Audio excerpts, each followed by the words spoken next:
Bonsoir et bienvenue dans ce rendez-vous hebdomadaire de Tour d'Europe. L'Europe est encore à la une du football mondial et ça se passe sur la 89.5 Kavi Media. Et encore toujours, comme toujours je le dis, le menu est alléchant.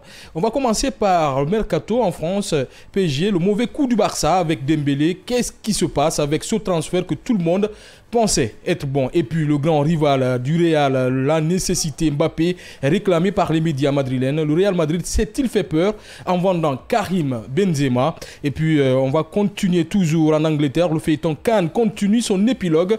Pour l'équipe, le joueur n'est plus sûr de rien. Le club doit-il laisser ou partir? La somme proposée par le Bayern est-il suffisante? Nos spécialistes vont tenter de répondre à ces deux questions. Nous irons aussi en Italie pour s'intéresser au retour de la Serie A, le toit de l'Europe, qui est revenu sur le toit de l'Europe cette année. Les équipes de championnat pourront-ils rééditer l'exploit de l'année passée? Et puis nous allons aussi partir pour le focus de la semaine. Nous nous intéresserons à Victor Osimhen qui risque de quitter l'Europe à 24 ans pour Al Hilal. Le club arabe va-t-il finir par faire craquer Naples et Osimhen? Pour finir, nous allons atterrir en France, PSG. Nous allons tenter de savoir ce que Luis Enrique reproche à Al Nassr, Nasser Khelaifi, le président du club du Paris Saint-Germain. C'est tout pour ce sommaire. On va revenir dans quelques secondes pour partir et développer tout ça.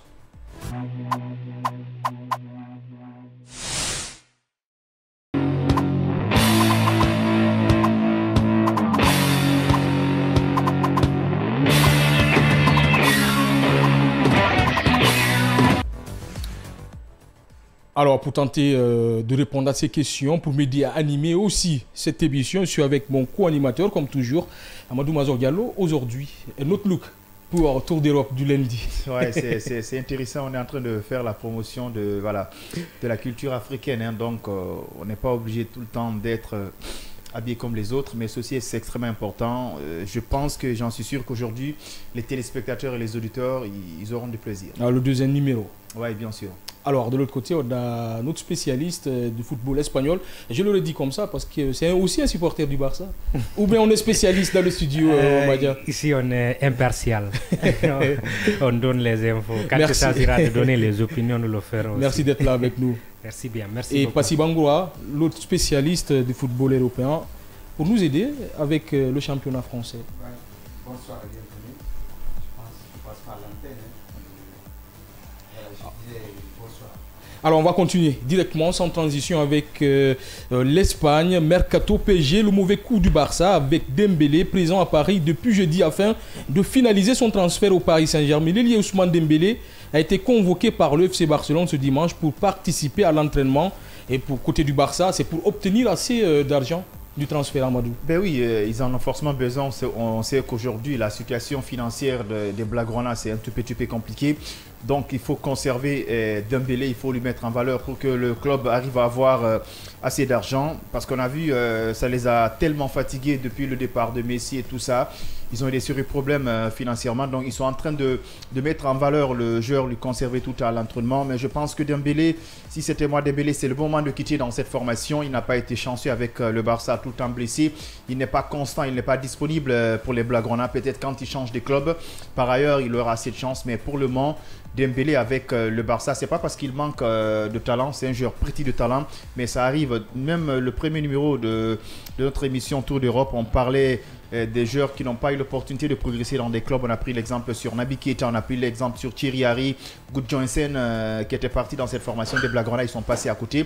Donc, mais quand il change de club, peut-être il va changer d'état d'esprit d'air. Il aura le temps de monnayer ses talents, mais moi je me dis tout le temps, le fait qu'ils ont conservé ces joueurs, c'est une manière de le remettre en confiance et que le Barça arrive à avoir un peu de sous. C'est une question d'argent pour vous, Amadou?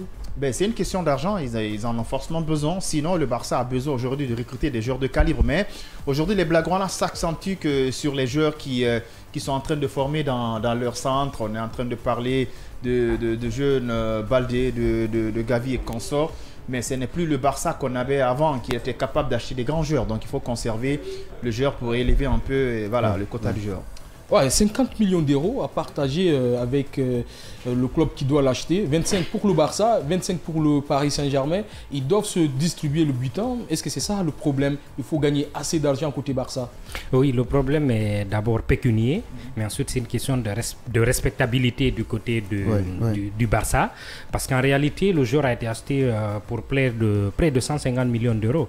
Après près de 6 ans maintenant, il a moins de 40 buts, il a joué moins de 50% des matchs. Il n'a pas atteint ses objectifs, c'est ce que vous voulez dire. Il n'a pas atteint ses objectifs. Et pour le Barça, ce serait bien que pour le vendre, qu'il y ait au moins 50% du retour par rapport à ce qui a été investi. Mais ce n'est pas que ça, c'est une question de respectabilité. 25 millions, c'est beaucoup. C'est petit par rapport à 150 millions. Pour Dembélé qui se blesse beaucoup avec le Barça, le problème il y a il n'est pas là aussi. C'est la méthode.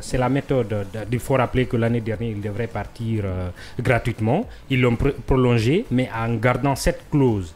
Il a joué sur la clause, mais le Barça pense que dans l'esprit, il ne peut pas avoir 50% de son transfert parce qu'en réalité, les objectifs n'ont pas été atteints.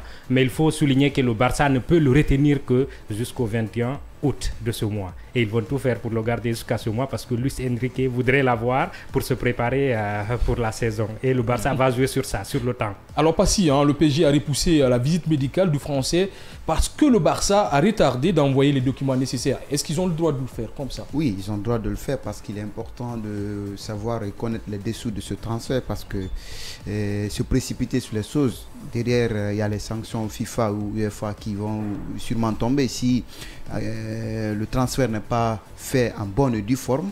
On a vu dans le cas de Neymar ce qui a procédé à cela. Alors derrière, si Dembélé, le cas de Dembélé est aussi précipité, d'autant plus que parce que Barça est en manque, est en situation aussi financière où ça n'allait pas du tout. Il est temps de réfléchir sur la forme mais aussi sur le fond pour pouvoir vraiment gérer la situation. Mais précipiter sur le transfert, je pense qu'ils vont passer en HS. Alors, perdre Dembélé maintenant, alors que le Barça est en reconstruction, est-ce que c'est bon pour le Barça? Je pense que ça ne va pas déranger le Barça parce que même s'il hausse la tête.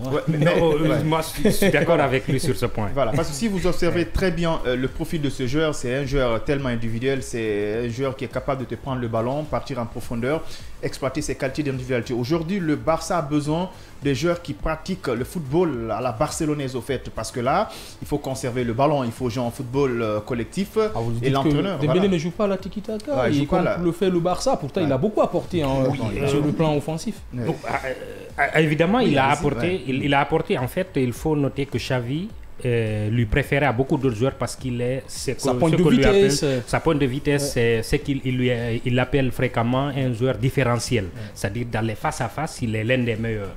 Mais il faut noter qu'il n'est pas présent les matchs où le Barça a besoin de lui. Soit il est blessé, mais il ne répond pas. Voilà pourquoi son départ, et à la fois, quand on voit le potentiel, on dit waouh, on perd un grand joueur. Mais quand on fait un récap sur les 6 dernières années, on se rend compte qu'il n'a pas délivré le Barça tant que ça.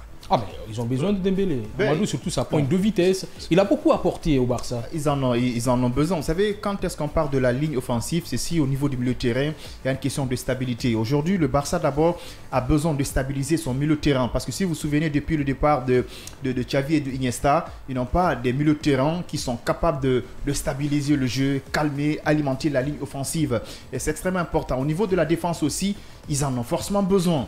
Mais à la ligne offensive, quand ils ont un attaquant de pointe qui est capable de créer la différence, je pense que tout le monde est capable d'accompagner cet attaquant. Aujourd'hui, on a besoin de Dembélé, certes, mais pas forcément à 100%. C'est comme si on dit à un certain moment, Ronaldo devrait quitter le Real de Madrid. Ce n'est plus la même situation. Dembélé n'est pas un joueur avec qui le football du Barça se repose. L'ADN du Barça. Oui. Au Barça, quand on avait dit que Messi devrait quitter le Barça, c'était franchement compliqué. Mais aujourd'hui, je te dis, quand Dembélé quitte le Barça, je ne pense pas que ça va impacter tellement la philosophie de jeu de ce club, mais au contraire, même ça va les arranger. Ça ne va pas déranger la feuille de route de l'entraîneur, parce que l'entraîneur, avant la saison, il a déjà sa feuille de route. Mais quand on mise déjà le système sur Dembélé, qui ne peut pas t'assurer 4 ou 5 matchs, moi je pense que vaut mieux que l'entraîneur oublie Dembélé pour le moment et revenir sur des nouvelles bases. Jouer à la Barça, je pense qu'ils pourront se retrouver. Alors, Jean, le clan de Dembélé, justement, accuse, comme on appelle le Portugais, le directeur technique. Le directeur du sport, ou sportif, Mathieu Alemani. De le pousser à la sortie. Est-ce que c'est ça aussi le problème? Parce que pour lui, tu parles de déco, oui, justement. Oui. C'est un peu ça, mais bon, je crois que depuis l'année dernière, Dembélé cherchait une porte sortie. Mais le cas de déco, je crois que c'est peut-être une goutte d'eau qui a fait déborder le vase, mais pas seulement. Depuis l'année dernière, il voulait partir, mais il n'a pas eu un club qui le voulait. Parce qu'il faut rappeler qu'en janvier, il devrait partir gratuitement. Mais malheureusement, les clubs ne sont pas venus. Donc, il a prolongé pour un an avec des clauses comme ça et tout. Et c'est juste un argument. Dembélé voulait partir. Surtout, il voulait gagner plus. Le Barça ne peut pas lui offrir ce qu'il veut en ce moment.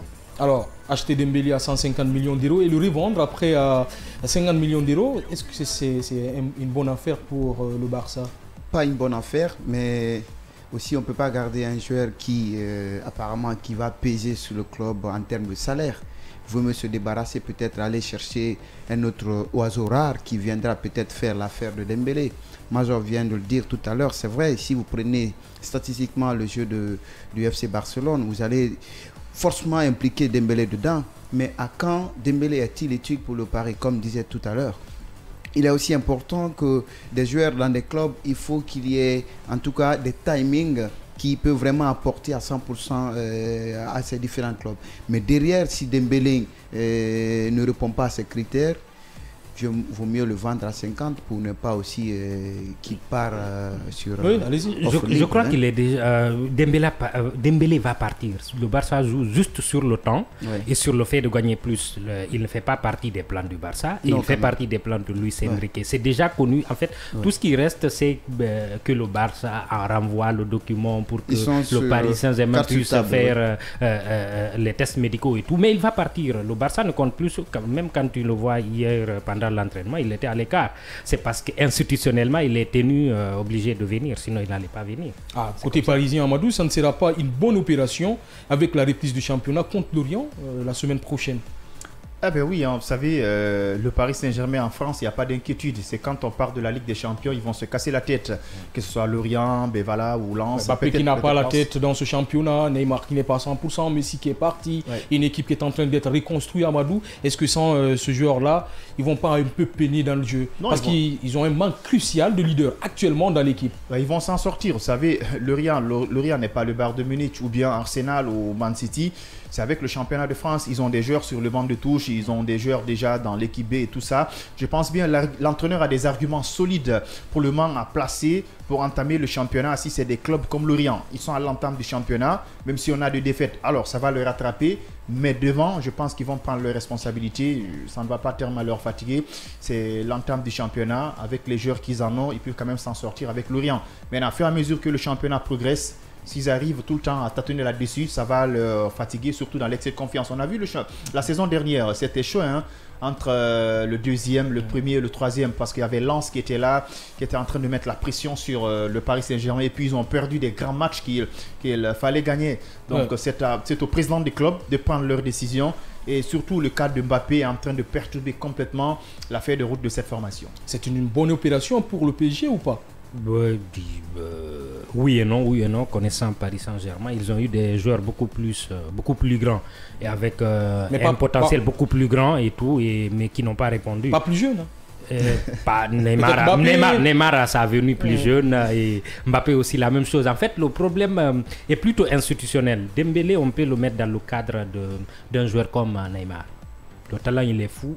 Mais le sérieux, il lui manque énormément. Xavi a commencé à le recadrer, mais il lui manque toujours l'étoffe d'un grand. L'étoffe d'un grand lui manque et ça dépendra de la gestion de Luis. S'il a toutes les cartes, il peut lui remettre sur les rails et il peut devenir une flèche comme on a toujours cru qu'il va devenir. Comme Neymar, est-ce que Luis Enrique peut le relancer? Non, pas comme Neymar, il ne sera pas comme Neymar. Il est moins réaliste. Il est moins réaliste, mais dans les 1 contre 1, il est un joueur différentiel, il peut donner. Par contre, il doit progresser dans son réalisme et dans sa capacité à donner des passes. À ce niveau, il lui manque beaucoup. C'est possible pour lui pourquoi pas, de battre des records là-bas en France? Oui, c'est possible. De l'autre côté, je ne suis pas d'accord avec mon confrère parce que Dembélé a plié des gros matchs qu'il a pu opérer avec le Barça face à des grandes équipes européennes. Et derrière, s'il se retrouve du côté de Paris, Je pense il a été champion d'Espagne aussi. Oui, il a été champion d'Espagne. Voilà, et il a laissé, en tout cas, son ADN dans des classicos historiquement parlant. Il faut le dire ainsi. Peut-être, je veux parler, Dembélé n'est pas réaliste, je suis d'accord, mais Dembélé peut tuer un match. C'est un vrai flèche qui vraiment peut impacter la ligne défensive de son adversaire. De l'autre côté, même s'il n'est pas d'accord avec allez-y. De l'autre côté, s'il parvient à s'imposer, parce qu'il en sait beaucoup, c'est vrai, c'est un joueur qui a un football que les gens ont du mal à le comprendre, mais vu son talent et disons... Avant d'aller avec Amadou, vous allez répondre rapidement. Oui, le seul fait d'arme dont je me souviens de Dembélé et qui m'est resté dans la tête, c'est lors de la Supercoupe, je crois, en 2019 ou 20, face au FC Séville. Il a livré un match extraordinaire. Il a permis au Barça de prendre cette Supercoupe. Dont je me souviens. Il a été le seul. En fait, ce jour-là, il était le seul qui a permis au Barça non seulement d'égaliser, mais aussi de gagner quelque chose dans un match important.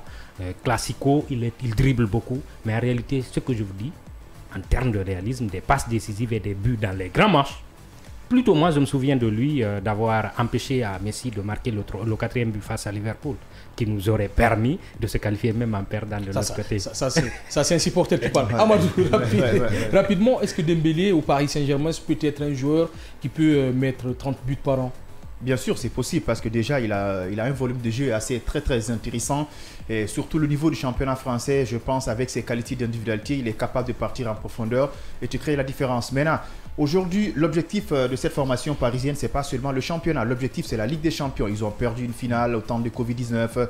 Arrivé à un certain niveau, ils ont été éliminés par Man City. L'objectif de ce club aujourd'hui, c'est la Ligue des Champions. Maintenant, à ce niveau de la Ligue des Champions, est-ce que Dembélé est capable de prendre en charge cette formation? C'est une question fondamentale. Là, je suis assez pessimiste. Il peut quand même leur donner assez de plaisir dans d'autres matchs. Mais arrivé à un certain niveau, il ne peut pas garder sa constance. Enchaîner 4 matchs en Ligue des Champions, éliminer des très grandes nations comme le faisaient les Messi ou bien Mbappé et consorts. Ça va être très compliqué.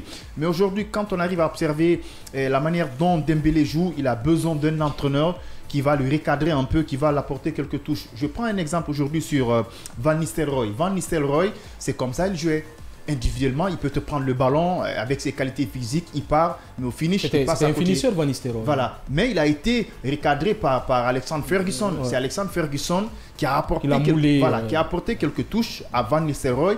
Et au niveau des phases de finition, c'est devenu une légende. Il est devenu un véritable neuf. C'est comme Samuel Eto'o. Lorsque Patrick Mboma était attaquant de pointe dans les années 98, mais Samuel Eto'o, il n'était pas efficace devant les buts. Au fur et à mesure qu'il progressait avec sa patience, il a rencontré des grands entraîneurs qui l'ont moulé vers la fin. Il est devenu un autre véritable neuf. Mais moi, je me dis, pour le cas de Dembélé a besoin aujourd'hui d'un entraîneur qui va l'apporter quelques touches techniques. Ça lui manque un peu au niveau des phases de finition. Alors, il est avec nous, Diogo, en Allemagne. Il est parti. Alors, on va continuer. Avant de parler du grand rival, on va tenter de répondre à cette question de AS qui a posé une question à ses internautes. Pourquoi cette attitude du Barça? Je te disais au début, c'est une question de respectabilité pour l'institution. C'est une manière de réaffirmer sa position et sa grandeur devant n'importe quel footballeur. C'est comme ça. Après viendra le côté pécunier. Je crois qu'il y a une différence parce qu'il réclame 10 millions de plus sur les 25. C'est petit. C'est le côté institutionnel qu'ils veulent valoriser d'abord. Et ensuite, on viendra pour éviter que d'autres joueurs usent de la même stratégie contre eux. Alors, on va rejoindre Diogo en Allemagne. Tu es là, Diogo, avec nous? Oui, également. Bonsoir, Hassan. Je suis là. Bonsoir également à tous les fidèles auditeurs qui nous suivent. Je suis là. Alors, on va vous poser directement la question. Qu'en pensez-vous de ce transfert qui retarde de Dembélé à côté du PSG? Écoutez, disons que c'était un très bon truc pour Ousmane Dembélé parce que c'est un garçon qui est assez talentueux. Il en a prouvé lorsqu'il était dans cette formation de Dortmund. Et quand il est venu aussi au Barça, il a vraiment fait ses preuves. Mais après, c'est un joueur aussi qui reçoit, qui gagne beaucoup de blessures, qui subit beaucoup de blessures. On a suivi sa carrière depuis le début jusque-là. Mais maintenant, si on revient sur cette question du prétendu transfert d'Ousmane Dembélé vers le Paris Saint-Germain, pour moi, je pense que ça serait extrêmement important pour ces garçons, en tout cas, d'aller faire une autre aventure avec ce club de Paris Saint-Germain. Mais pour le moment, c'est le Barça, c'est le FC Barcelone qui l'empêche, n'est-ce pas, de partir. Parce que depuis jeudi, il faut le noter, hein, Ousmane Dembélé, il était déjà à Paris pour sa visite médicale. Mais c'est le Barça qui joue, n'est-ce pas, tout en prolongeant, tout en jouant avec le temps. Et il prolonge le suspense. Et je pense bien, c'est pas... Vous me recevez, Hassan? Oui, on vous reçoit, allez-y. D'accord, je voulais tout simplement faire une précision, quoi, parce que c'est le FC Barcelone aujourd'hui qui est en train, n'est-ce pas, de jouer avec le temps, quoi, contre ce garçon Ousmane Dembélé. Sinon, c'est le bon moment de libérer ces garçons avec une somme de 50 millions d'euros. Ça serait vraiment une très très bonne chose pour les deux clubs, non seulement pour le Barça et pour le Paris Saint-Germain. Mais là, pour le moment, ils sont en train vraiment de retenir ces joueurs et pour moi, ça n'est vraiment pas du tout bien. Alors Amadou, on va tenter de répondre encore à cette question. Je pense que vous avez répondu. Pourquoi cette attitude du Barça, selon la question de AS? Bon, on n'est pas à la place de ce club, mais à distance, c'est comme si peut-être le Barça est en train de se faire respecter. Le Barça reste tout le temps le grand Barça, c'est une forte institution, ça n'a rien à voir. Le Barça s'est fait piquer beaucoup de joueurs. Neymar, ouais, quand même. Lionel Messi. C'est important. C'est important de tirer les leçons. Peut-être la manière dont les autres joueurs ont quitté le club cette fois-ci, ils ont envie de prendre leurs responsabilités, de ne pas comme ça lâcher le joueur tant que le club n'est pas satisfait. C'est pas parce qu'ils n'ont pas là où déposer Dembélé ou bien ils en ont marre, ils veulent se débarrasser de Dembélé comme à un certain moment Liverpool avait fait Sadio Mané. C'est pas le même cas. C'est un joueur aujourd'hui, on peut l'utiliser dans cette formation des Blaugrana, même si financièrement c'est chaud. Quand on te dit le Barça n'a pas d'argent, c'est pas comme le Santoba. Ils ont quand même un fonds pour qu'il arrive à s'en sortir. Alors, moi je me dis... Qu'est-ce que le Santoba vient chercher là? Non, c'est pour te dire que... quand les gens pensent qu'on dit que le Barça ou le Real n'a pas d'argent, c'est comme si aujourd'hui les joueurs n'ont pas le transport. Mais écoutez, ils n'ont pas assez d'entrées, ils n'ont pas assez de publicité et consorts financièrement. Mais moi je me dis... C'est à cette direction de prendre leurs décisions, de ne pas laisser Dembélé. C'est comme si le Barça est en crise à un moment qu'ils en ont besoin à l'immédiat pour avoir de l'argent pour préparer la saison à venir. Non, le Barça, c'est une forte institution. Il ne faut pas lâcher le joueur pour le lâcher. Donc le Barça reste toujours le Barça. Moi, je me dis c'est une manière de se faire respecter et de considérer toute l'administration. Voilà. Exactement. Dembélé, Major. Exactement. Ouais. Rapidement, Passy, la même question avant de partir de l'autre côté. Moi, je pense, pour corroborer un peu au propos de mes confrères ici sur ce plateau, je pense que le Barça, comme l'a dit, c'est une institution. Quelle que soit la valeur de Dembélé, elle ne dépasse pas également la valeur du FC Barcelone. Et notamment, quoi qu'il en soit, ou quoi qu'il a apporté au sein de ce club, s'il est prêt pour partir, ils vont se réjouir sur les principes du football, comme dire que le football est de l'aventure, mais il faut le faire dans les règles de l'art. Alors, la même question pour Diogo, mais avant, ils vont se préparer pour une petite transition. Allons-y, Diogo, rapidement avant de partir au Real Madrid. Bon, disons pour moi, Dembélé, il serait déjà... Lui, il a déjà envie de partir, mais déjà, il y a un problème de contrat. Il doit respecter son contrat. C'est pour cette raison d'ailleurs qu'il est au Barça. Sinon, lui, psychologiquement, dans sa tête, il est déjà prêt pour, n'est-ce pas, aller tenter une autre aventure qui n'est pas le Barça. Mais est-ce que le Barça va être prêt actuellement de laisser Dembélé comme ça de partir? Certainement, il joue. Parce qu'il y a une grosse somme d'argent qu'ils veulent, n'est-ce pas, peut-être avoir derrière chez eux. Mais on verra qu'est-ce que ça va donner. Et pour moi, ça serait une très très bonne chose pour qu'on puisse vraiment laisser Ousmane Dembélé de partir dans cette formation du Paris Saint-Germain. Alors, on va revenir dans quelques secondes à Amadou, Guian et Passy pour parler du Real Madrid, mais juste après ce petit générique.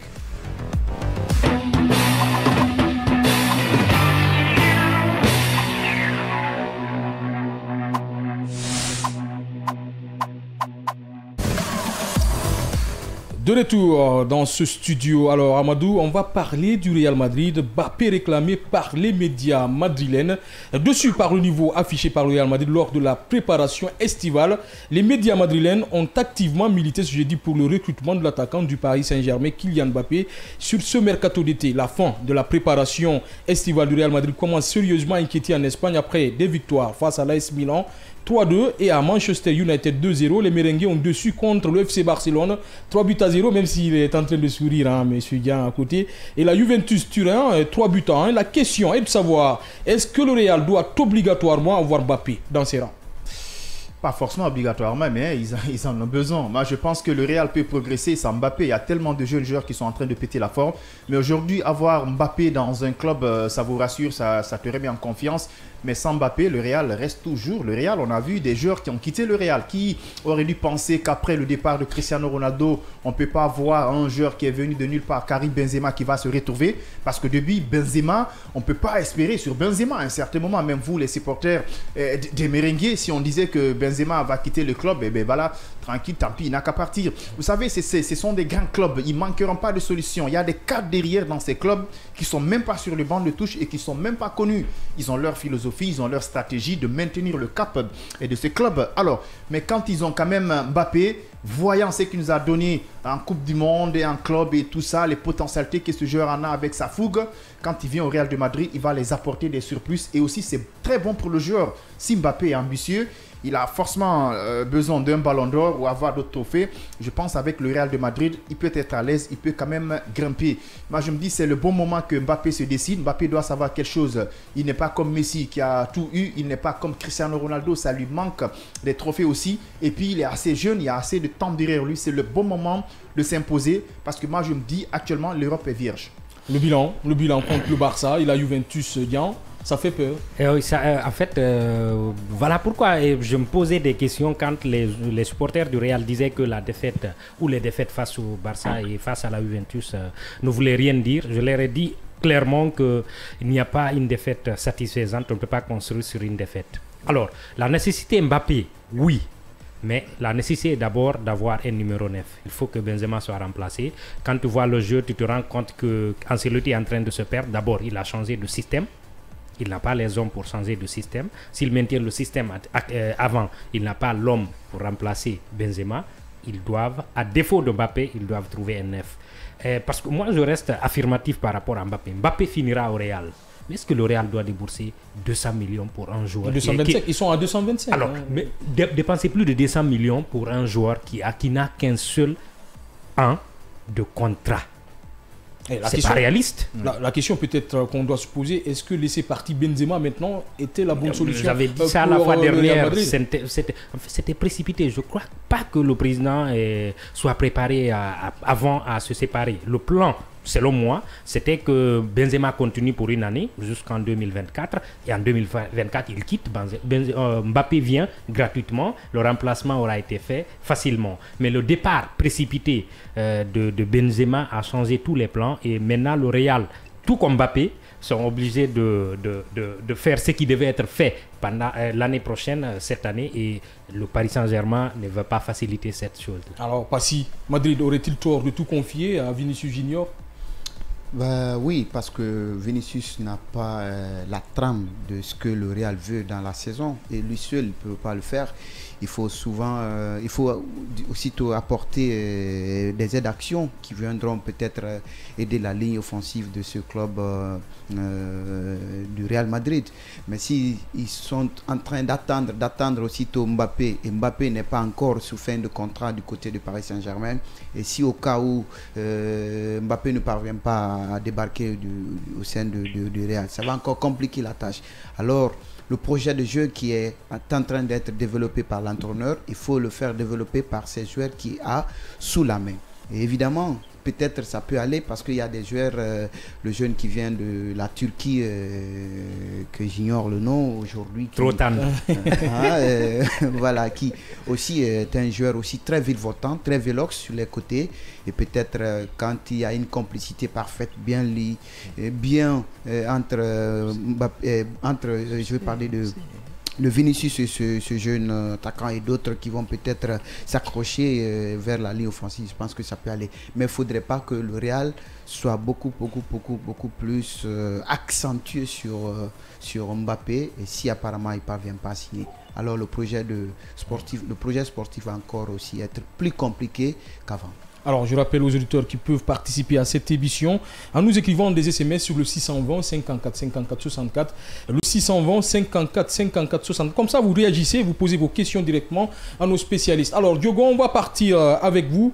Vinicius ou Mbappé?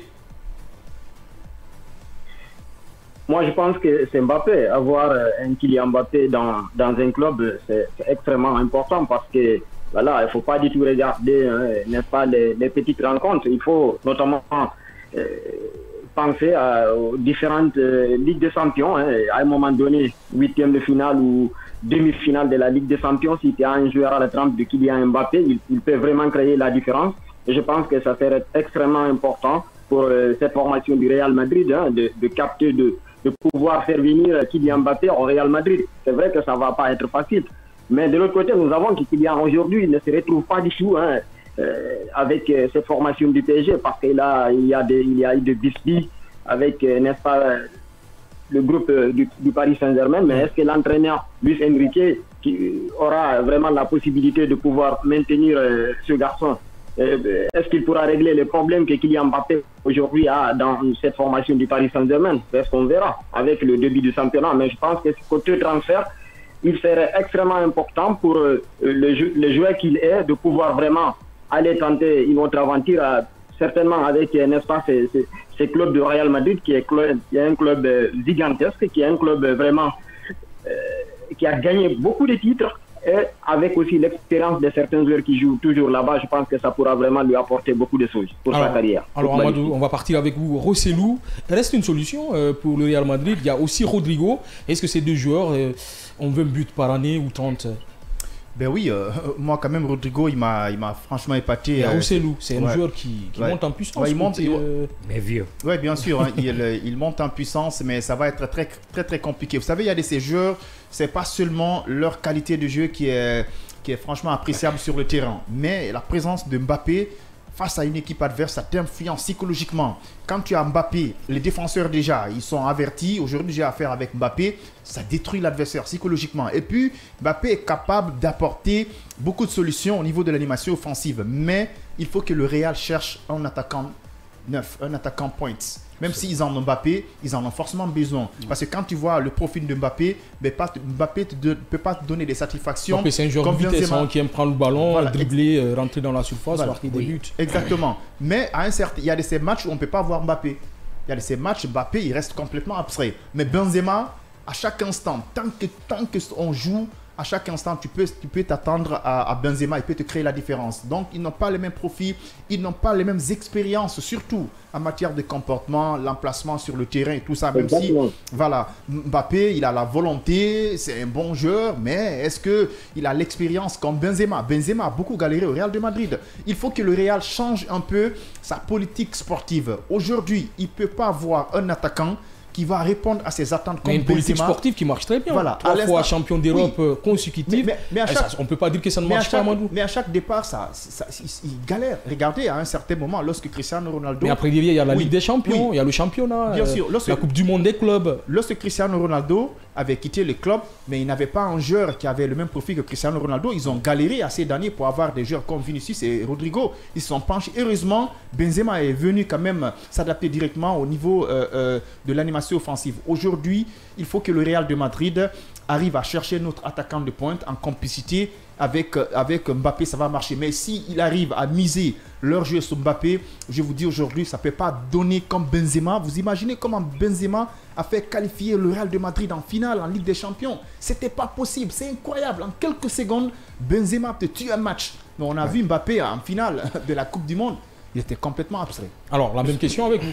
Rapidement, comment dire, Rodrigo peut-il peut-être sauver le Real Madrid si Mbappé ne signe pas au Real? Ce n'est pas un numéro 9 à l'image de Benzema. Il ne peut pas répondre. D'ailleurs, même Mbappé ne peut pas donner comme Benzema. Pas du tout. Benzema est un 9 créatif. Par contre, les gens se trompent sur le profil de Mbappé. Mbappé, il est meilleur quand il a un 9 géant, remiseur devant lui. Ce n'est pas un pur 9 pour le moment. Avec Giroud en France, ça marche très bien. En France, ça marche très bien. Ça marchait aussi avec Cavani à un moment et au Paris Saint-Germain. Mais il fonctionne comme ça. Par contre, s'il est laissé seul devant, avec une équipe qui n'est pas retranchée derrière, ça peut marcher. Mais pour des équipes mieux regroupées derrière, Mbappé en 9, vous le perdez. Il va être fantomatique. Mais c'est une plus-value, il va apporter quelque chose, mais ce n'est pas un 9 pur pour tous les matchs. Il y a des matchs pour lui, il y a des matchs qui ne sont pas pour lui. Il faudra au Real de trouver un vrai 9 et en même temps trouver Mbappé dans la mesure du possible cette année, sinon attendre qu'il soit gratuit. Vous partagez les analyses de Dian? Je suis d'accord, je suis d'accord. Je pense que Rodrigo, Asensio et tant d'autres, peut-être les nouvelles têtes au sein de Real, peut-être, moi à mon avis, ils peuvent aller loin. Mais prendre Mbappé, le choisir comme un neuf, je pense qu'ils vont passer sur le dos de la cœur. Et ce qu'il faut aussi comprendre, Mazor vient de le dire, à chaque départ au sein du Real Madrid, il y a des problèmes qui vont susciter. À chaque départ, il y a des problèmes. Ronaldo également, Benzema aussi, il y a des problèmes. C'est que le Real n'a pas une politique sportive qui, en amont, qui prépare, disons, le départ d'une star qui va directement, celui qui va venir suivre la relève. Il n'y a pas cette politique sportive. Ils ont réussi avec Ozil. Ils ont réussi avec Ozil, Di Maria. Ils ont réussi avec Cristiano Ronaldo. C'était des départs préparés. Maintenant C'était préparé. Voilà, maintenant la politique il y a sportive Rodrigo, est il y a Vinicius, il y a aussi deux jeunes milieux de terrain qui sont en train de monter en puissance dans cette équipe peut-être du Real Madrid. Le Real plutôt, malgré qu'il y a un centre de formation, mais le Real, le centre n'est pas aussitôt une source performante aussi. Pour faire en tout cas la progression du club dans l'avenir. Il faut souvent aller piocher dans les clubs de concurrence, peut-être au Real, peut-être à Paris ou à Manchester. Ça aussi la politique du Real. Aller acheter des joueurs, des stars pour les amener avant. Donc, oui, avant, mais même maintenant. Des jeunes en devenir maintenant. Oui. En tout cas, la politique sportive est biaisée. S'il faut remanier cette politique sportive, il faudrait qu'ils partent également à la base, aussi piéger également au sein du centre de formation. Diogo, quelles sont les chances du Real Madrid de faire signer rapidement Kylian Mbappé? Parce que dans ce studio, on sent qu'il faut que Mbappé vienne au Real Madrid. Écoutez, Hassan, la seule chance que le Real a pour le moment pour faire signer Kylian Mbappé, c'est qu'il faut donner beaucoup d'argent parce que le PSG de l'autre côté ne peut pas libérer une star, un joueur qui est aussi talentueux comme Kylian Mbappé. Comme ça, il faudra que le Real vraiment essaie de mettre les mains dans la poche pour pouvoir faire venir Kylian Mbappé. Et je pense que ça sera extrêmement important et on verra une saison assez exceptionnelle si vraiment ce garçon international français venait atterrir dans cette formation du Real Madrid. Mais attendons de voir. Est-ce que le Real Madrid serait vraiment prêt à financer beaucoup plus de millions, ou est-ce que le Real serait prêt, n'est-ce pas, à faire tout ce qui est faisable pour pouvoir faire venir Kylian Mbappé? Alors, c'est ce que nous attendons. Mais pour le moment, on ne sait pas. Alors, on va rester en Espagne, Amadou, Dian et Passy Diogo. Justement, on va parler du championnat espagnol en général. Comment expliquer le championnat espagnol qui soit moins actif dans ce mercato et quelles sont les conséquences? Ben, ça va, vous savez, aujourd'hui, le football moderne, il faut forcément avoir les moyens. Le championnat espagnol actuellement ne se résume que sur le Real et sur le Barça, actuellement même sur le Real financièrement. Parce qu'à un certain moment, quand on te parlait du championnat espagnol, tu avais des clubs comme Valence qui était en super forme, on te parlait de Mendieta et consorts, on te parlait de cette formation de Villarreal qui avait des joueurs qui pouvaient quand même concurrencer un peu le Barça. Aujourd'hui, c'est pas le même cas, c'est pas les mêmes époques aujourd'hui. Vous savez, dans un cadre général, l'Europe est en crise, hein, je vous dis aujourd'hui, même si c'est pas sur le plan footballistique, Diogo peut le confirmer, il est en Allemagne, mais sur le plan footballistique, c'est le cas de l'Italie à un certain moment, c'est le cas en Espagne. Ils n'ont pas des présidents des clubs qui ont les moyens comme l'Angleterre où aujourd'hui les Qataris, ou même en France aujourd'hui les Qataris commencent à sauver l'honneur avec le Paris Saint-Germain. On sait que Marseille c'est la même chose, mais moi je me dis s'ils n'ont pas assez de moyens, c'est pas facile d'avoir des joueurs qui sont comme Erling Haaland et consorts. Ça va être un tout petit peu compliqué. On a vu le Real de Madrid, le Barça même qui a du mal à recruter les joueurs qu'il faut pour ces clubs. Peut-être le Real qui peut quand même tenir le coup financièrement, parce que moi je me dis c'est le club de la capitale, mais les autres financièrement en Espagne, je vous dis ça ne va pas. Ça ne va pas. Avant 2009-2010 jusqu'en 2019, le mercato c'est le Real et le Barça, l'Atlético Madrid, et aujourd'hui ils ne sont pas la une. Oui, c'était à l'époque les deux clubs les plus riches au monde. Mais le foot business est entre-temps venu et les Saoudiens aussi sont venus. Mais bon, par contre, ces deux clubs dont on parle principalement de l'Espagne ont le prestige pour eux. Ils peuvent acheter les joueurs par leur prestige. Si les autres peuvent débourser 100, 200 millions pour les footballeurs, et ils peuvent envoyer 50 avec le prestige, ils peuvent décrocher les joueurs. Sinon, on ne peut pas comprendre qu'un joueur champion d'Europe, capitaine de l'équipe de Manchester City, puisse venir au Barça gratuitement en diminuant son salaire. Quelles sont les conséquences de tout ça? C'est d'abord les performances au niveau de la Ligue des Champions. Il faut avoir peur.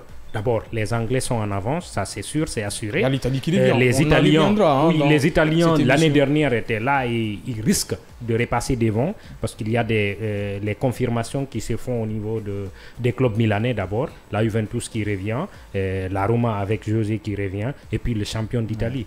Ils reviennent. Alors à ce niveau, les Espagnols ont à avoir peur. Par contre, ils sont solides de leur centre de formation. Les Espagnols ont des centres très performants et tactiquement et techniquement, ils sont aussi en avance par rapport aux autres équipes.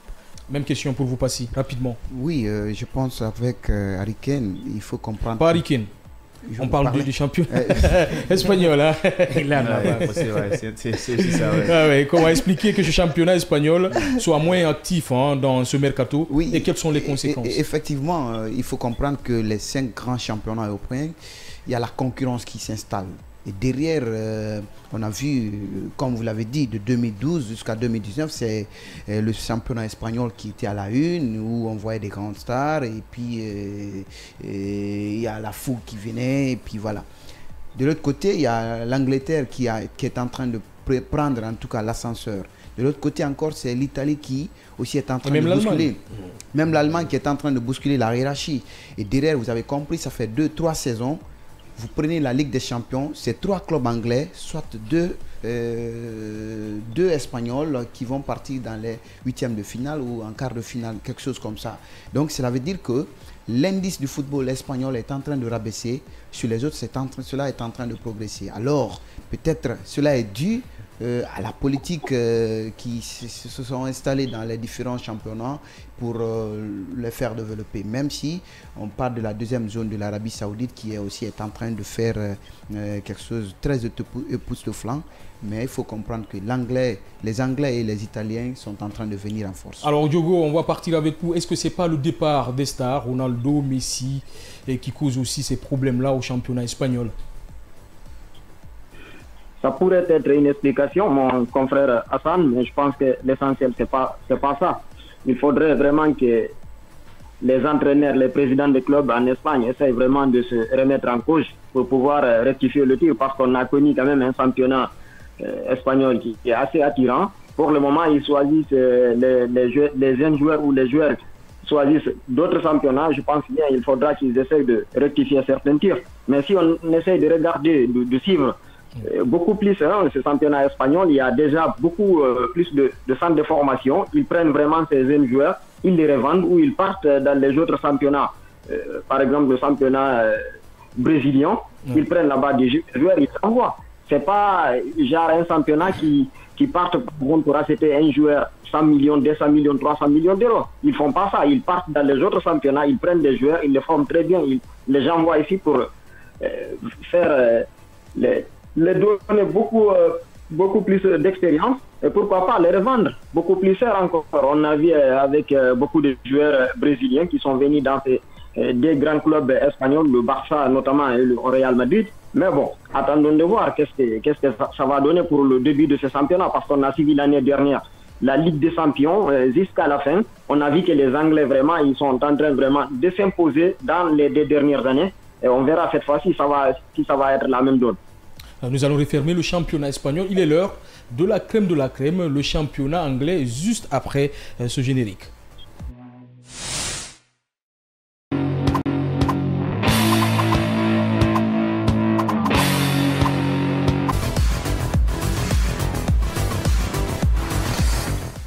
Alors, cette question, c'est directement à Diogo parce qu'il est en Allemagne. On va lui poser directement cette question. Mercato qui n'est plus sûr de rien, ardemment courtisé par le Bayern Munich. Harry Kane n'a toujours pas quitté Tottenham. Retenu par les dirigeants du club londonien, l'attaquant anglais n'est plus aussi fermé à l'idée de prolonger son contrat. Qu'est-ce que le club bavarois pense aujourd'hui sur ce transfert-là? Parce qu'on pensait que ça pouvait aller, mais aujourd'hui, on nous apprend que Kane veut rester en Angleterre. Bah écoutez, le Tottenham déjà ne va pas laisser sa star partir comme ça. C'est ça, en fait, c'est la seule explication. Sinon, le Bayern serait prêt à fournir le montant nécessaire pour pouvoir avoir un attaquant qui est aussi talentueux, qui est aussi qui sait vraiment marquer de but. On a suivi cette semaine ce match contre le Shakhtar Donetsk.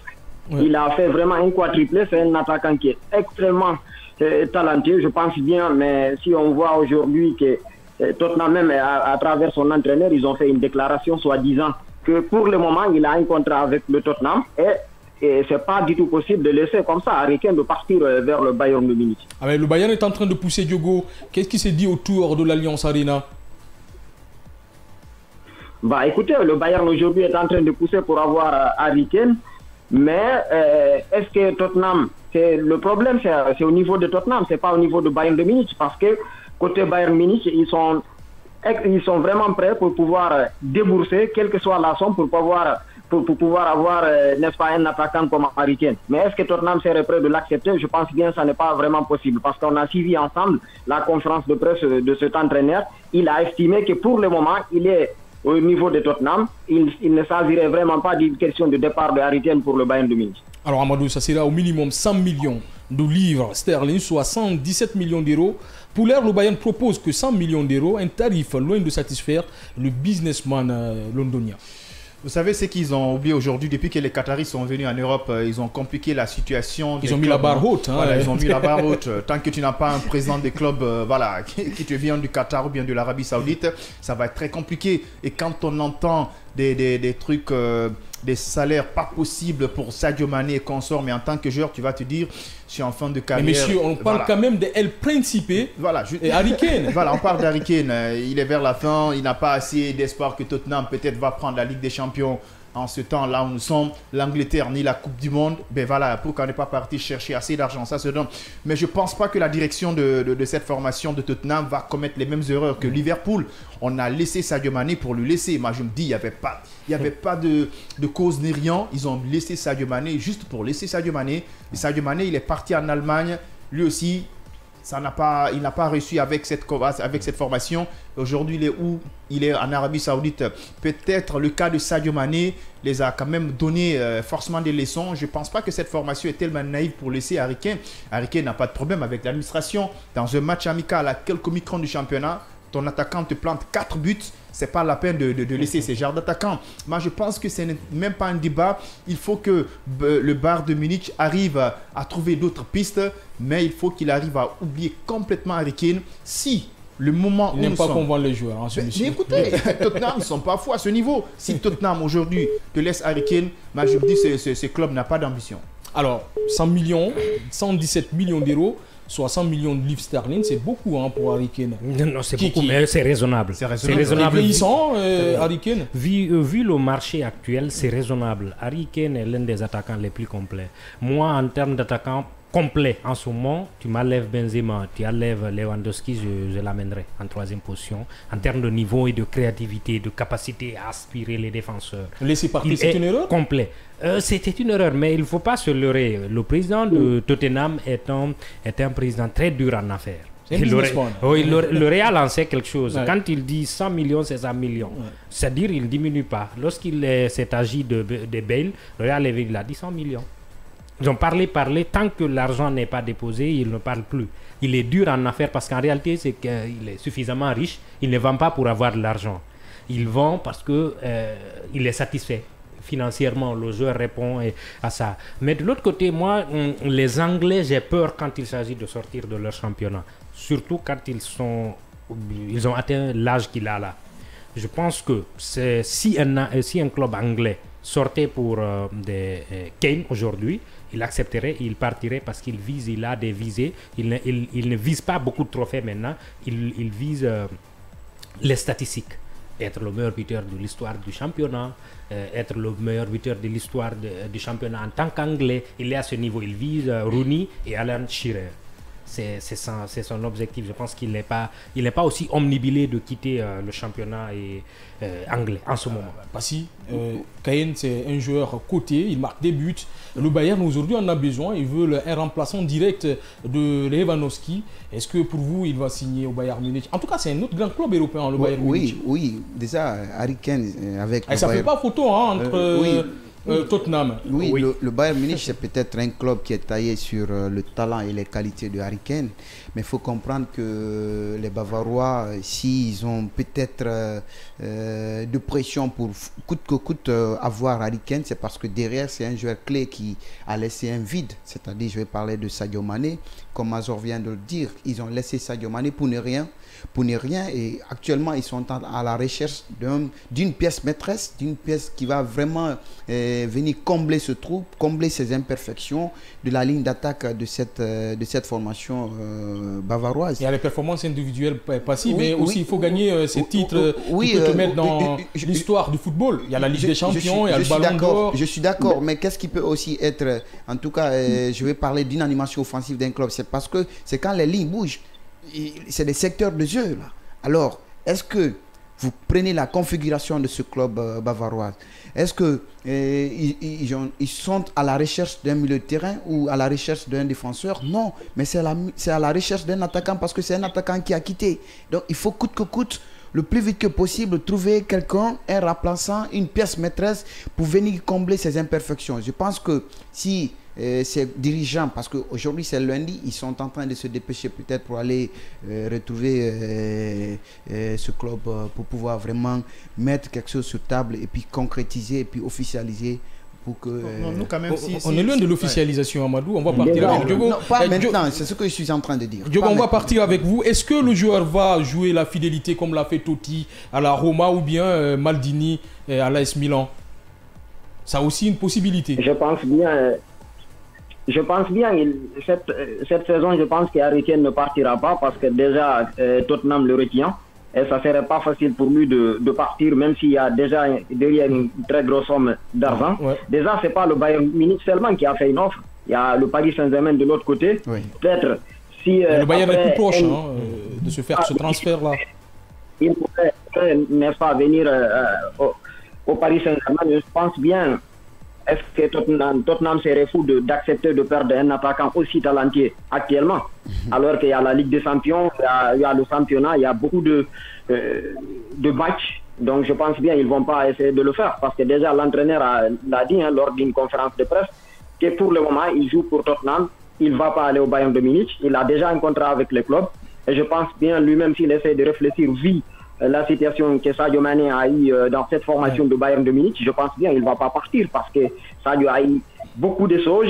On a suivi la conférence de presse de l'avant même de Sadio Mané, les différentes déclarations qu'il a faites par rapport à ce que Sadio a suivi dans cette formation du Bayern Munich. Il ne faut notamment pas oublier que le Bayern, c'est un club qui n'est pas du tout facile à jouer parce que... il y a beaucoup de problèmes ici en Allemagne. Il y a le problème du racisme, Mazor le disait l'autre fois. Donc, je pense bien Harry Kane, il serait vraiment bien pour lui de continuer pour le moment cette saison avec, n'est-ce pas, son club, avec sa formation. Et on verra la saison prochaine. C'est vrai qu'il est en train de prendre de l'âge. Peut-être ça serait une très très bonne offre, mais le meilleur choix, ça serait de rester aujourd'hui dans ce club de Tottenham. Même question avec vous, Amadou. Est-ce qu'il va jouer la fidélité et rester dans cette équipe Tottenham, finir sa carrière dans ce club? Bon, si c'était moi, Harry Kane, j'allais rester dans ces clubs. Déjà, il est là, psychologiquement, il est prêt. Vous savez, que ce soit dans une entreprise ou dans n'importe quelle entité, si déjà on a confiance en toi, ça te remet en confiance dans le cadre du travail. Mais repartir déjà dans cette formation de Bayern de Munich, il a vu ce que Sadio Mané a subi. Il y a eu des grands joueurs qui ont changé de club, ça ne les a pas reçus. Il y a peu de joueurs qui changent de club et puis n'arrivent pas à réussir. Quand vous observez très bien la philosophie de jeu qu'on arrive à jouer en Allemagne, ça n'a rien à voir qu'en Angleterre. Peut-être que tu peux quitter en Espagne, tu viens en Allemagne, tu peux rapidement s'adapter. Compliqué de réussir en Allemagne. Ouais. Mais en Allemagne, le problème est qu'ils ne jouent pas dans les relances, ils ne jouent pas dans les contres, ça ne part pas très très vite. Ils ont envie de bien organiser, jouer en football espagnol et progresser rapidement. Si vous avez très bien observé Sadio Mané, quand il jouait le championnat, il venait jusqu'au milieu de terrain, il faisait des remises au milieu de terrain, il se projetait devant, il faisait des appels de balle en profondeur, mais ils étaient là, ils faisaient des appels, ça venait pas vite, c'était tellement lent. Mais est-ce que Harry Kane, avec sa vitesse et tout ça, il va partir, comment dirais-je, au Bayern de Munich et s'imposer? S'il part là-bas, c'est destination Arabie Saoudite. Donc, le bon moment, c'est de rester. Et puis, ben oui, c'est ça. Quand tu pars aujourd'hui dans un grand club, tu n'arrives pas à réussir, tu as dû passer. Tu sais déjà là où tu dois partir. On a vu les N'Golo Kanté et consorts. Alors c'est ça. Déjà, moi, je vais vous tourner vers vous rapidement. Il y a des joueurs qui ont réussi cette fidélité. Il y a Finch avec le Werder Bremen. Il y a, comme je le disais, Totti à l'AS Roma, Maldini au Milan AC. Oui. Il y en a plein qui ont réussi cette fidélité. Est-ce qu'il peut le réussir et rester dans ce club londonien? Moi, je respecte d'abord la sobriété avec laquelle il gère cette situation. Ça fait plusieurs années on lui argue le fait de ne pas avoir gagné quelque chose. On lui demande de quitter, de partir. Il n'a jamais demandé de partir. Il est toujours resté calme. Il faut respecter ça. Il faut respecter ça. Ce n'est pas pour tous les grands joueurs. Il y a tellement d'ambition dans ce sport.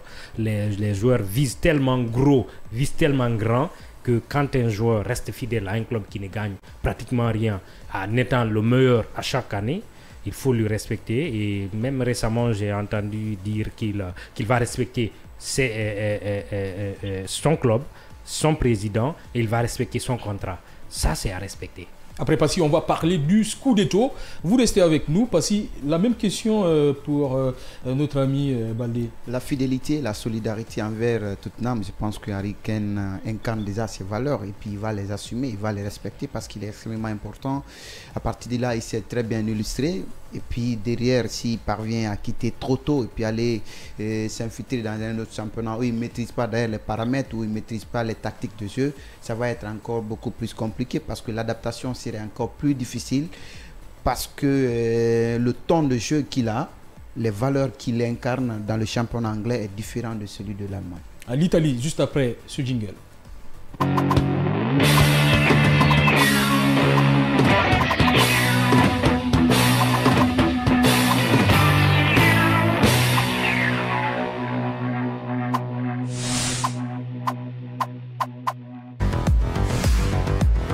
Le retour du Calcio. On l'aime ce Calcio-là. En 2003-2004, on se souvient des derbys entre Torino, Juventus, l'AC Milan, l'Inter de Milan. Et aujourd'hui, ce sont ces grands qui reviennent. L'Inter de Milan a joué la finale de Ligue des Champions, même s'ils ne l'ont pas gagné. Comme on le voit le titrer, le retour du championnat italien. Les clubs italiens peuvent-ils reproduire la même performance la saison précédente en Madou? Ben, on attend de voir d'abord le championnat, comment ça va, comment ils vont essayer de nous livrer du beau football. Mais quand même, la saison dernière, ils ont mis en suspense, ça j'ai franchement aimé, surtout le Milan AC et tant d'autres. Maintenant, c'est à eux de partir chercher des joueurs qui avaient l'esprit des joueurs comme un certain Takinardi, Zebina, Zalayeta et les Pavel Nedved qui nous ont fait rêver. Pourquoi pas Obafemi Martins, le Nigérien qui était dans cette formation de l'Inter de Milan. Et même l'entraîneur d'Atlético Madrid, qui avait Diego Simeone qui nous avait fait rêver. Mais moi, je me dis, c'est à eux de partir aujourd'hui, de partir chercher des grands joueurs.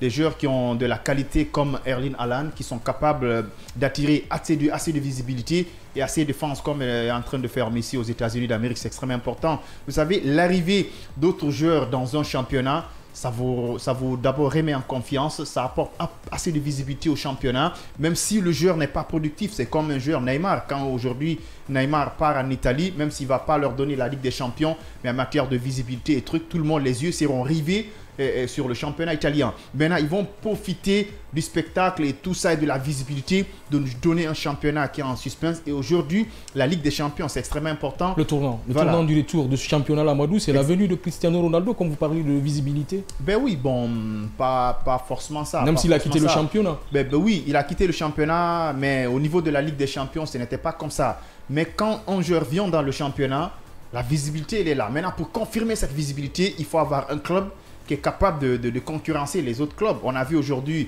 la Juventus de Turin qui a tout le temps des problèmes.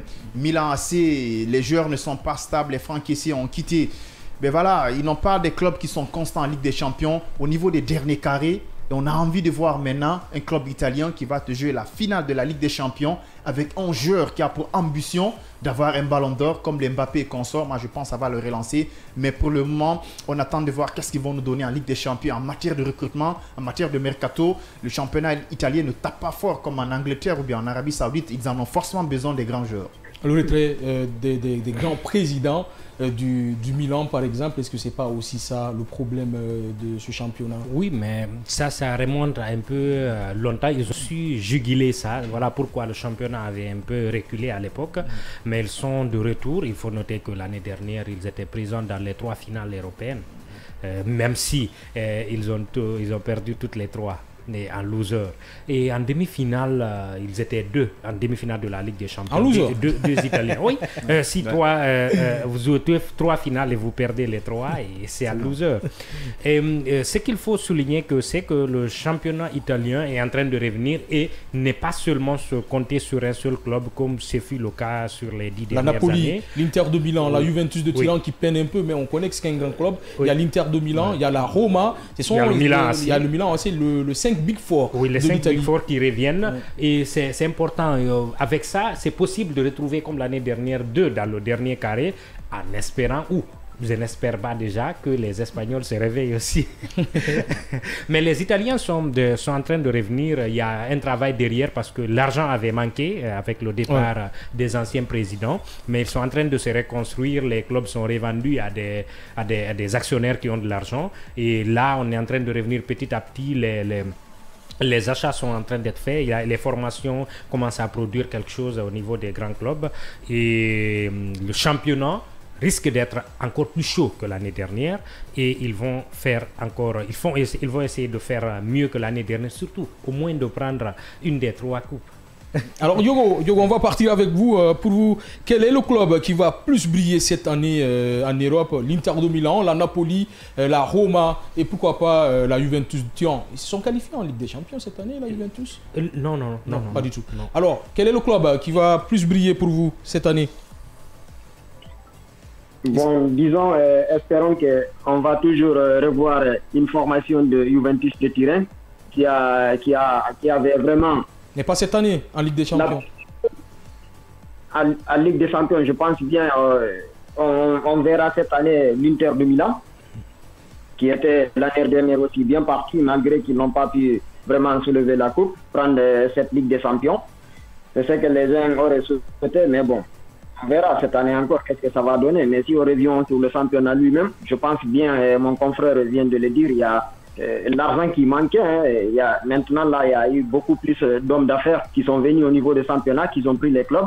Espérons que ça va donner grand-chose. Sinon, le championnat italien, c'est un championnat qui nous donne beaucoup de plaisir. Qui avait vraiment l'habitude, beaucoup qui nous permettent vraiment de nous régaler, de suivre vraiment un football assez classique, assez violent aussi quelquefois, il ne faut pas l'oublier, parce qu'on a vu à un moment donné ce club de Milan AC.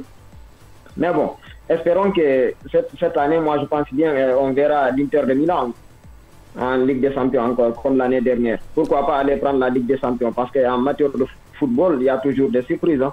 Alors on va partir avec vous, Passy. La Juventus peut-elle retrouver sa place cette année? Elle nous manque, la vieille dame. Oui, la vieille dame nous manque tous, hein, pas que vous. Moi, mais l'adrénaline est encore impuissante de ce côté. Derrière, n'oubliez pas sans savoir qu'il y a la Napoli qui s'est très bien illustrée l'année dernière. Et la Juventus, pour vous, elle va revenir? Oui, la Juventus, même pendant ses vacances, la Juventus a eu un problème, c'est pas financier, avec l'UEFA ou la FIFA, où ils ont peut-être encore des trucs de corruption. Mais derrière, ce qu'il faut aussi comprendre, moi j'apprécie d'ailleurs cette dernière politique du championnat italien, parce que dans les annales de l'histoire, c'est Juventus de Turin qui a l'habitude d'ailleurs de venir assister au football européen dans la Ligue des Champions, contrairement à celui de Paris, de la France, qui à la Ligue 1, qui à tout moment venait, mais qui ne parvenait pas à accéder au dernier carré de la Ligue des Champions. Juventus, ou peut-être prenons en général l'Italie, vous prenez 1-2 saisons, 3 clubs sont parvenus à accéder dans le dernier carré. Cela veut dire que quelque chose s'est préparé très bien dans la cuisine interne et puis ils sont en train de progresser dans la situation. Et si vous prenez l'année prochaine, la saison prochaine, peut-être la Juventus, je suis un peu pessimiste là-dessus, très dubitatif, mais la Napoli, Roma et Milan, je pense qu'ils vont encore progresser plus grand, mais surtout je suis convaincu que Napoli, même étant champion de l'Italie, ils vont revenir plus fort parce qu'ils en ont besoin aussi. On va être rapide dans les analyses maintenant, Amadou, parce qu'il ne nous manque pas beaucoup de minutes. Alors, à fond sur la piste de l'attaquant Victor Osimhen Al Hilal. J'y arrive. Al Hilal, très difficile de prononcer les noms des clubs arabes saoudiens. On a effectué 2 offres de 120 millions, puis 140 millions d'euros pour Victor Osimhen à l'âge de 24 ans. Je pense en matière d'objectivité, c'est un joueur, il est jeune. Pour moi, il allait quand même chercher pas mal de trophées en Europe. Mais la concurrence, elle est très rude en Europe. Quand tu as des attaquants comme Erling Haaland, les Mbappé, voilà, qui ont la folie de marquer à chaque instant, peut-être il a compris au niveau du Ballon d'Or européen, là où les Samuel Eto'o ont échoué. Voilà, et les Didier Drogba ont échoué à un certain moment. Samuel Eto'o a été pititi de la Liga, il n'a pas pu prendre ce Ballon d'Or. Il s'est dit forcément, là, je ne peux pas avoir le Ballon d'Or. À l'instant là, il faut que je cherche l'argent. Et voilà, rentrer au pays et régler pas mal de choses. Au niveau de la Coupe d'Afrique des Nations avec le Nigeria, on les a vus, ils ont très bien débuté la CAN, mais ils sont passés à côté en matière de trophées collectifs et individuels. Le joueur, il s'est vu quand même pessimiste, mais financièrement, c'est le bon moment de partir chercher l'argent. Mais en tant que jeune, moi, je souhaiterais qu'il reste et parti concurrencer. Il peut quand même relever le défi, mais psychologiquement, lui-même, il s'est déconnecté de ses visions et de ses objectifs. Mais voilà, il est pessimiste, il fait face à l'argent. Il a quand même diagnostiqué ses obstacles, il a diagnostiqué ses concurrents. Il s'est vu peut-être lésé là-dessus, mais il fallait rester. Le futur Diego Armando Maradona, c'est comme ça on l'appelle à la bonbonnière. On va suivre juste la Napoli qui veut lui laisser partir si Al Hilal dépose 200 millions d'euros. Mais quel gâchis! Mais quel gâchis. Un joueur de 24 ans qui a été meilleur buteur de la Serie A 200 cette millions année. d'euros, monsieur. Oui, l'un des meilleurs buteurs de tout championnat confondu, européen. En tout cas, des 5 Le Diego Armando Maradona. Et comparé à Diego, qui a permis au Napoli de prendre le championnat à plus de 30 ans après Diego. Lui, il quitte le championnat. Cette année-là, il part en Arabie Saoudite. C'est un gâchis.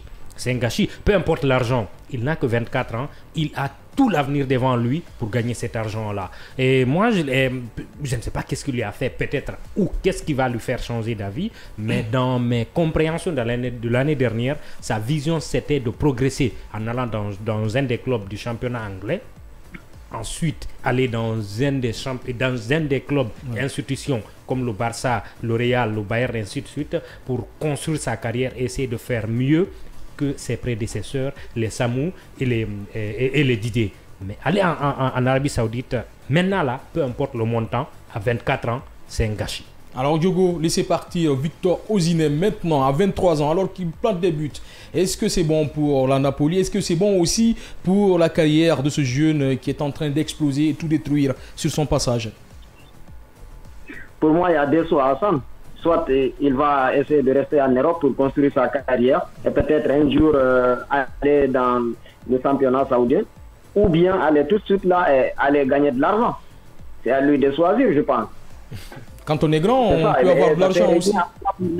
Ça serait extrêmement important pour le jeune joueur qu'il est de choisir pour un début sa carrière footballistique. Parce qu'on s'engage d'abord en football, c'est pour gagner des trophées. C'est pour rester dans l'histoire. C'est pas tout simplement pour avoir de l'argent. Mais après, s'il y a une demande, il y a une offre qui est assez exorbitante, je pense que ça ne serait pas aussi facile. Hein. On ne sait pas. Mais il n'est pas pauvre. Il n'est pas pauvre. J'ai cru même entendre que le président lui a promis 3 millions de plus sur son salaire, sur reste au moins une année, cette année. Alors, Passy, quitter à 23 ans l'Europe, sera-t-il du gâchis pour Victor Osimhen, son talent? Ce n'est pas un bon choix. Je pense que l'Afrique en a produit des grands talents, des grands joueurs. Il faut qu'il reste dans cette posture. Mes confrères ici sur ce plateau viennent parler de Samuel Eto'o, de Didier Drogba, qui ont tout eu en tant que joueur. Je pense que s'il a choisi d'être joueur professionnel, joueur qui veut vraiment bâtir une carrière historique dans les annales de l'histoire du football des grands joueurs africains, il doit rester dans cette posture. D'abord, Pourquoi quelle ce doit, sourire, quelle- Allez-y. oui, quelle doit être, Il ne connaît pas le passé de chemin. quelle doit être Mais si ça aujourd'hui. continue comme ça, Hassan, on risque l'année prochaine de retrouver presque tous les grands joueurs de l'autre côté. Hein, parce qu'il y a déjà une question d'argent. Et pourquoi pas les journalistes? Au jour d'aujourd'hui, qu'est-ce qui peut pousser ce jeune? C'est vrai, il joue au foot pour avoir de l'argent, c'est vrai, mais derrière, il y a des honneurs. On a vu Sadio qui a reçu tout, mais il a gardé son humilité et puis avoir le ballon d'or. Il ne serait-ce que le jeune se concentrer dans les championnats européens et puis progresser. Peut-être ne serait-ce que être dans la course du ballon d'or africain, peut-être avec son équipe nationale, le Nigeria. Et puis il aura du temps pour progresser. On n'a que 5 minutes pour parler de la France. On ne va pas faire de transition. On va y aller rapidement, atterrir directement au PSG. Jeudi soir, Amadou, le quotidien Marca a évoqué la possibilité d'un départ de Luis Enrique au Paris Saint-Germain. S'il a posté un message énigmatique sur les réseaux sociaux, l'entraîneur espagnol n'est pas totalement satisfait de la gestion du président Nasser El Khelaifi, notamment au sujet de Kylian Mbappé. Est-ce qu'il va rester? Ça va être un coup dur. Ça part maintenant. Il n'est même pas arrivé. Ouais, vous savez, le problème, en tout cas, moi, je suis posé assez de questions sur ces clubs. Ils ont eu des joueurs, quand même, qui ont pas mal de potentialité en Ligue des Champions. Quand tu as des joueurs comme Sergio Ramos et consorts, tu as Messi, tu as Mbappé, au moins, dans la Ligue des Champions, il faut quand même progresser. C'est le ridicule de l'Europe, comme Voilà. l'a dit notre confrère. Voilà, c'est comme si administrativement ils ont un problème. Ça peut être le président des clubs. Parce qu'un club ne peut pas avoir les moyens d'acheter des grands joueurs et en Ligue des Champions, tu n'arrives pas à t'imposer. Ouais. Les probabilités sont assez faibles. Ouais. J'en suis sûr que cette fois-ci, l'entraîneur nous a fait comprendre maintenant le véritable problème de cette formation parisienne. Ça peut être le président des clubs. C'est pas parce qu'il a les moyens qu'il va faire ce qu'il veut dans les clubs. C'est pas lui l'entraîneur. C'est pas lui qui doit faire les classements. Il doit prendre ses responsabilités. Mbappé ou pas, il y a tellement de joueurs qui sont en train de péter la forme aujourd'hui, mais c'est à lui de prendre les responsabilités parce que s'il n'arrive pas à prendre ses responsabilités, ça va impacter l'entraîneur de préparer son équipe pendant la pré-saison. C'est en ce moment que l'entraîneur va préparer ses plans pour aborder le championnat en Ligue des Champions. Mais si le président des clubs n'arrive pas à prendre ses responsabilités, lui-même, il aura du mal à préparer son club et le Paris Saint-Germain va continuer comme ça. Et l'année à venir, on va chasser l'entraîneur et chasser d'autres joueurs. Et ça va se trouver, c'est le président des clubs qui est en train de fatiguer. Maintenant, c'est à l'entraîneur de prendre ses responsabilités, faire face au président des clubs, lui dire que le football, ça n'a rien à voir aux autres business. Le football, c'est comme ça se passe. C'est à prendre ou à laisser. Alors, Barley, c'est le premier entraîneur qui tient tête à Khelaifi. Est-ce le début d'une nouvelle ère au PSG? Non, il fallait s'y attendre. Luis Enrique est un entraîneur à poigne. Il a reçu toutes les critiques lorsqu'il détenait la Roi. Mais il est resté droit dans ses bottes. C'est quelqu'un de très calme à la fois, mais aussi très exigeant envers. Oui, mais en fait, il croit en ses idées, il est prêt à mourir avec ces idées-là. C'est soit ce qu'il demande est respecté ou il part. C'est l'un des deux parce que en fait il a ses règles à lui, il a son panorama, sa configuration de jeu, sa vision de la chose, il a exposé. D'ailleurs, je présume que dans les négociations de son contrat, ces conditions ont été mises sur la table et ça a été discuté et ça a été accepté surtout pour qu'il vienne. S'il voit que ça, on n'est pas en train de respecter cela, c'est normal qu'il menace. Je crois que pour le moment c'est peut-être un coup de bluff. Mais si ça continue, il peut claquer la porte. Moi, je ne doute pas. Alors, Diogo, cette question vous est destinée directement à vous. Ce climat tendu entre les deux hommes forts du PSG ne va-t-il pas impacter le club? Je pense qu'il faut essayer de régulariser tout ça parce qu'on connaît Luis Enrique pour son leadership, pour sa rigueur. Je pense bien qu'il ne va pas se laisser marcher dessus comme les autres entraîneurs l'ont fait. À un moment donné, il faut dire la vérité. Il y a des grands qui sont passés, Diogo. Il y a Pochettino qui est passé, l'entraîneur du Bayern Munich actuel est aussi passé au Paris Saint-Germain. Le seul qui est passé qui avait une Ligue des Champions, c'est Carlo. C'est Carlo. Il y a aussi Carlo qui est passé. Ce sont des grands aussi qui n'ont pas tenu tête au président du club du PSG. Effectivement, Hassan, il a posé des conditions. Soit on respecte en fait ses décisions, soit on respecte la rigueur qu'il va imposer, notamment dans ces clubs de Paris Saint-Germain, ou bien il prend automatiquement, il va rendre son démission et partir. Il l'a déjà dit dans une conférence de presse. Et je pense bien le problème de Kylian Mbappé aussi serait un élément important. C'est l'élément d'ailleurs. C'est l'élément. Pas la colère de Luis Enrique, parce qu'il n'arrive vraiment pas à comprendre pourquoi un joueur comme Kylian Mbappé a des soucis aujourd'hui avec le club en question. Pour lui, il faut vraiment essayer de régulariser tout ça, ou bien laisser Mbappé partir et pouvoir maintenant faire venir d'autres joueurs. Mais il a estimé qu'il prendra vraiment le leadership nécessaire pour pouvoir gérer ce club et pourquoi pas cette année soulever la Ligue des Champions. Mais je pense bien que Luis Enrique, c'est déjà quelqu'un qui a un leadership. Il ne va vraiment pas se laisser marcher dessus. Il va essayer d'imposer son système, sa rigueur. Maintenant, est-ce que le président du club serait prêt aussi à accepter cela comme cela? Et on verra. Alors, Passy, est-ce qu'on peut prévoir un départ précoce de l'entraîneur? Vous avez qu'une minute. Alors, allez-y rapidement. Une minute, bien entendu. Si toutefois que Nasser veut mettre vraiment de pression sur Luis, je pense qu'il va claquer la porte parce que n'oubliez pas sans savoir que la situation de Thomas Tuchel lui a inspiré, malgré qu'il a il a fait progresser le Paris Saint-Germain jusqu'au dernier carré de la Ligue des Champions. Et puis le président du club dit que le club n'a pas progressé. Et puis faire débarquer Thomas Tuchel. Et derrière, si la même situation est sur table, Luis va sauver l'honneur et sa dignité et va décider de partir. La même question pour vous deux rapidement. C'est le bon moment de quitter parce que si le Paris Saint-Germain arrive à échouer une défaite et avant tout technique, à 70%, l'entraîneur est pointé du doigt. Moi, je crois que Nasser est mis en position de faiblesse. Il va accepter les conditions de Luis et il va lui laisser au moins une année pour gérer à sa manière.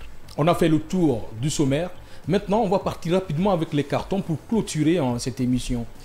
Eh bien, moi, je donne carton vert à l'attaquant guinéen Serhou Guirassy, qui a planté un triplé. C'est franchement extraordinaire. Bon, si j'avais des relations avec le Bayern de Munich et tant d'autres, c'est d'attirer leur attention envers cet attaquant. Je vous parie, il va être parmi les meilleurs attaquants en Afrique. Il est très très fort, ce garçon. Alors Diogo, votre carton? Je donne un carton zone pour ma femme chérie qui m'écoute actuellement depuis Conakry. Et pourquoi pas un autre carton pour Sadio Mané qui est parti de l'autre côté. Ah oui, vous écoutez. Moi, mon carton va à l'endroit du meilleur joueur du monde et de l'histoire à mon goût. Lionel Messi qui continue sur sa lancée de la Coupe du Monde. On dirait qu'en fait, il est dans la suite de la Coupe du Monde. Depuis sa venue, c'est en tout 4 matchs et 7 buts. Si je me trompe en termes de statistiques et 2 coups francs. Ouais, c'est fabuleux. Passy. Mon carton, c'est le jeune espoir guinéen, Ousmane Camara de Auxerre, qui a fait un doublé ce week-end. C'est l'avenir du football guinéen. Moi, j'ai 2 cartons à distribuer. Un pour le meilleur joueur de l'histoire du football mondial. Je parle bien sûr de Ronaldo, qui a marqué notre but pour répondre directement. Le soulagement. Qui a marqué un but exceptionnel le vendredi. Et l'autre carton est dirigé à la technique qui nous a conduits jusque-là. Chapeau. Et Amadou, merci de m'avoir aidé à préparer cette émission. Merci à l'équipe de la technique aussi qui est en train de bosser dur. Merci Diogo. Merci Hassan, merci à tous nos confrères dans le studio, merci également à tous nos fidèles auditeurs et téléspectateurs. On se reprend aussi la semaine prochaine. Merci à vous. Et merci à mon Catalan qui est juste là à côté, juste à côté. Merci bien, merci au plaisir de retrouver les auditeurs et les téléspectateurs la semaine prochaine. Merci bien. Passy. Merci à toutes et merci à tous. Merci également à la technique, les témoins de la technique moderne. On remercie aussi les auditeurs, les téléspectateurs et les internautes. On se reprend demain à partir de 16h pour World Sport, le sport en général.